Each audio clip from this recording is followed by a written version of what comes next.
Hi, I'm Tyler, and welcome to another episode of my Christian Music Week reviews. Each week I take 5 releases, be it LCPs or singles, and after I'm listening to them all week, I come back here and I review them, I share what I think about them. So without further ado, let's get to this week's first release.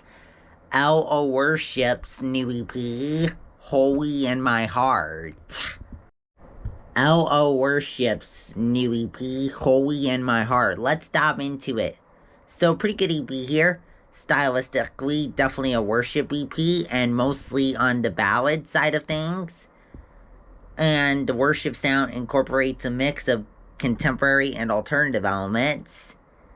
And as for the lyrics here, pretty good lyrics here. Like this theme of Jesus changing us to reflect His holiness in our hearts. And as for the lyrics here, L.O. Worship talks about how wanting the Lord Jesus to be faithfully with them, to change them, to surrender their lives, to follow His leading, and reflecting His holy love shown through His sacrificial blood on the cross that saved them from their sinful past, and His holy love also shown through His victorious reign over death. Up next, Tedashii's new single, Dead or Alive. Tedashii's new single, Dead or Alive, his second single in this new run of singles he's put out.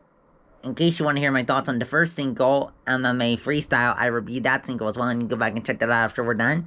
We'll talk about the new single, Dead or Alive. So, pretty good song here.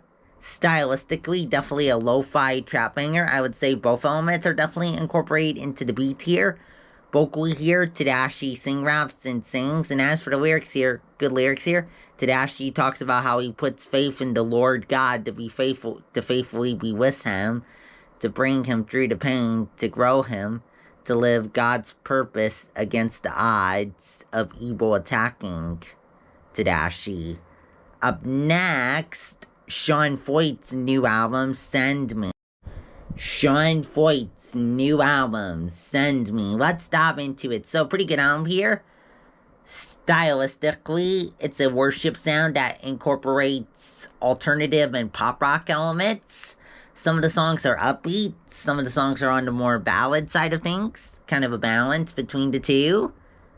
And as for the lyrics here, pretty good lyrics here. Really like how Sean talks about God's faithful goodness here on this album.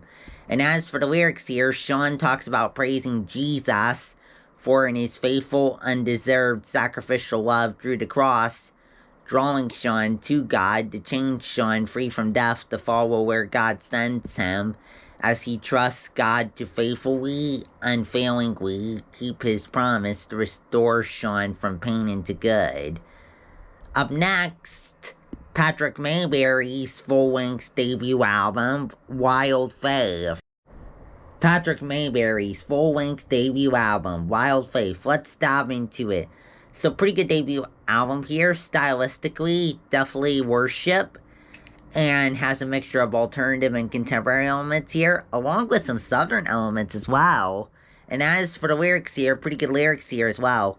Patrick talks about praising God for allowing him to come to God through Jesus' sacrificial love that changed Patrick from his sinful past to live a new life of trusting his faith that God will be faithfully with Patrick to overcome hard, fearful times, to make a way for Patrick to follow God's purpose. Up next, our last release for today, Chris Llewellyn of Run Collective's solo debut album, Honest.